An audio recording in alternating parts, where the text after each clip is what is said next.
Yo, what's going on, guys? It is the Beast Bailey, and welcome back to the channel. So I did make a video about the Alabama-Texas game. I did post it, or at least I thought I did. I guess I never did post it. I'll probably repost it later, I guess. But this game is going to talk about the Georgia-Samford game, Michigan App State game, and the Notre Dame Marshall game. Currently, Pittsburgh is losing 27-20 to Tennessee. Pittsburgh kind of in limbo right now. That game's been kind of just, both teams kind of shooting themselves in the foot a little bit. That game's just kind of sitting in limbo. Tennessee looking like they're going to come out on top on that one. Big win for Tennessee and Josh Heupel, of course. That's just a good win for them as a program. Coming up, we currently right now is Florida and Kentucky. They're playing right now. Kentucky's offense. Florida went 3 and out, or like already punted the ball. Kentucky's about to have to punt the ball now. That game's on. I believe Florida will come out on top. I just think Florida's the better team than Kentucky right now. No offense to Kentucky fans, but yeah. So we got to get into this Georgia-Samford game. Georgia beat Samford 33-0. I'm not happy with the score. I'm not. It's 33-0. Now, obviously, yes, you won the game by 33 points, technically, but it's 33-0. We could have scored 50 points, 60 points. It was very obvious very early in this game, Georgia was going to be conservative, and we are just playing pretty much A to B football, just basic football. We're not trying to do anything tricky. We're not trying to be explosive. We're just not trying to run the score. We're trying to run this game out and outmatch our opponent, which we did, and go home and prepare for South Carolina next week. That is exactly what we did. I did not like the score. We missed a field goal. We kicked like 4 field goals, 5 field goals. Attempted like 5, made 4 of them. I mean, that pissed me off. I was like, come on, we need to be going for a 4th down. We need to be getting used to these 4th down conversions. The big takeaway from this game, A.D. Mitchell did get hurt in this game, which is pretty bad for us. He's one of our top 2 wide receivers in terms of just actual being a receiver. I'll get to that in a minute. So the guy, Dylan Bell, came in. He had a touchdown, and he played decent. He did drop some balls. Stetson was kind of throwing kind of high. He was throwing high up. I know we got a lot of tall dudes out there, but he's hitting high on Rottweilers and Darnell. These guys are 6'5", 6'6", 6'7", and he's high throwing these dudes. So I don't know who all had touchdowns. I honestly was not really invested in this game watching it. I know Stetson had like, I think he went 24-34. He had 300 yards, exactly, 300 yards. So 2 weeks in a row, Stetson's had 300 yards. Stetson has 648 yards on the season. And he has 3 touchdowns. Stetson did have a rushing touchdown. He had a rushing touchdown and a passing touchdown. The passing one was to Dylan Bell. It might have been 2 passing touchdowns. I don't know. I think Kenny McIntosh had a rushing touchdown. And that might be it. Yeah, that's it. That's the only 3 touchdowns we had was by 1 rushing by Stetson, 1 passing to Dylan Bell, and then a rushing by Kenny. And then the rest of it was all field goals. Yeah. So, yeah, that's the only 3 touchdowns we had. Kendall Milton was our leading rusher. I think he had like 51 yards rushing. Kenny McIntosh, 2nd week in a row, is our leading receiver. Listen, the whole gimmick offense, that's got to stop. I don't care if it works. Obviously, if we can do this and it beats Alabama, I don't care if it works or not. But this is gimmicky. I mean, this is literally what Alabama was doing against Texas. What we're doing with Kenny McIntosh is what Alabama's doing with Jahmyr Gibbs. It's just having an extra wide receiver. I mean, we're not even taking pride in running the ball right now. Georgia is not really doing great running the ball. I wasn't really happy with the run game. But like I said, I wasn't like crazy. I did not watch much when the defense was playing. I was obviously my dad was over watching the game with me, but I was doing a bunch of other stuff in the house. I was cleaning the different areas every time they go to break and whatnot. So I wasn't really like 100%. I was not 100% in the game watching it. It's what it is. But defensively, we've only given up 3 points in 2 games. That's impressive as it gets. I mean, Malachi Starks played great. The defensive linebackers played great. It was a very solid game. It was a very good game defensively. Samford just couldn't do anything. But I just wish we could have scored more points. I was hoping 40-0 is just a better taste in my mouth. That some reason when you can get in that 40 range, that's when I'm like, okay. But we're still we're in the 30s. I don't know. Maybe I don't know. It just doesn't sit well with me for whatever reason.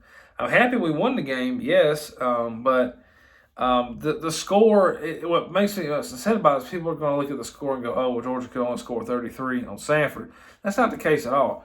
You need to go back and watch the entire game, and you'll see what I'm talking about.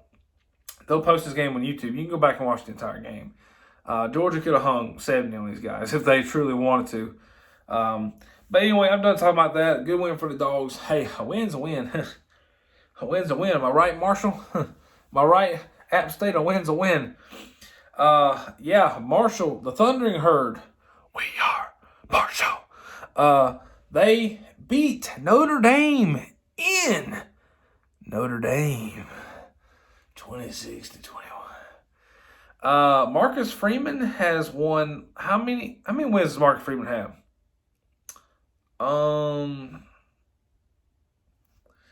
Marcus Freeman, let me count.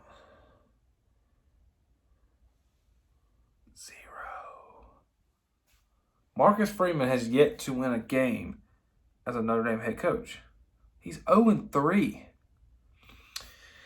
This game hurts Ohio State's strength of schedule because Ohio State can only hang 21 on a team that got beat by Marshall. This was a very wild week.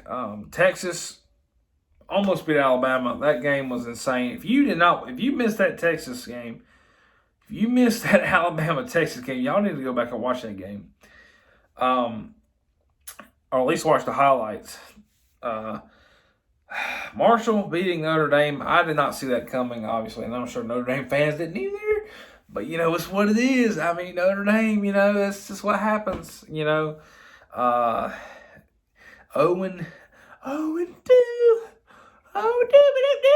Notre Dame will not be ranked in a couple of weeks. Notre Dame supposed to play Clemson. USC. North Carolina. That's 3 losses right there. Notre Dame might go 7-5. Might go 7-5. Another big loss. App State beating A&M. Number 6 and number 8 lost this week. Number 1 almost lost. Baylor plays tonight. I'm sure they'll beat BYU, but BYU might pull it off. And USC is 10th. They play at Stanford. Stanford could pull it off too. I don't know. I mean, we'll see. I'm just waiting to see USC play a legitimate team instead of Rice. So, food, So we'll see what happens there. App State is that team. App State is always that group of 5 team that you always look at. They've been beating teams that they shouldn't have been beating for years. They keep bringing up that Michigan win they had 15, 17 years ago. So, I don't know. They did beat Texas A&M. I did not watch the whole game. I kept looking at the stats and whatnot. I kept going back to this game, kind of nitpicking it. And I did watch the last 4 minutes of the game. And I watched A&M run down their throat on that last drive. And pretty much sealed it off with a W. A W. But, congratulations to App State, App State fans and Marshall fans. Congratulations. Y'all got 2 huge wins today for y'all's programs. That's amazing. Congratulations to the football teams as well. Hey, it's a great day of college football. A&M fans get to be quiet for a little bit. Winning the West, I don't think so.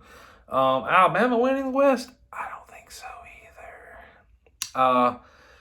The best team in the SEC West, is it Arkansas the best team in the West? Is the Hogs? The Hogs?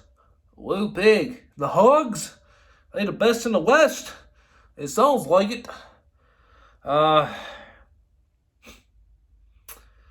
Florida, the best team in the East?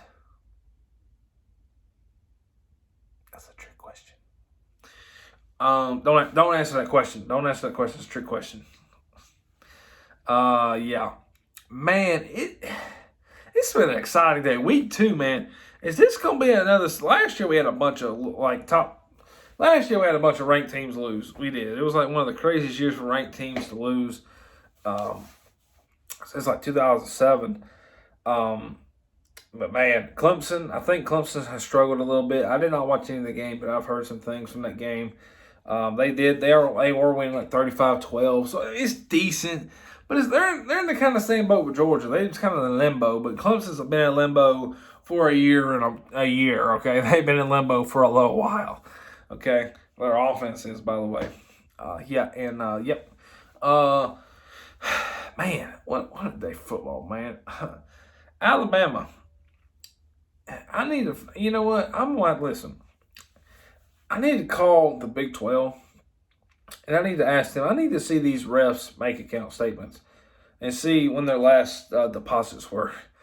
Because, boy, this game right here, yes, Alabama had 15 penalties in this game, which is ridiculous. But the main thing about this game, and this might be one of the biggest missed calls in the history of missed calls, is the safety that was not called a safety. Bryce Young's whole entire shin was down. The man was laying on his legs. His body was on dude's back, but his legs were almost flat. And his shins were flat, touching the ground. And you were declared down at that point. If I'm correct. Now, I could be wrong, but I'm pretty sure I'm correct on this.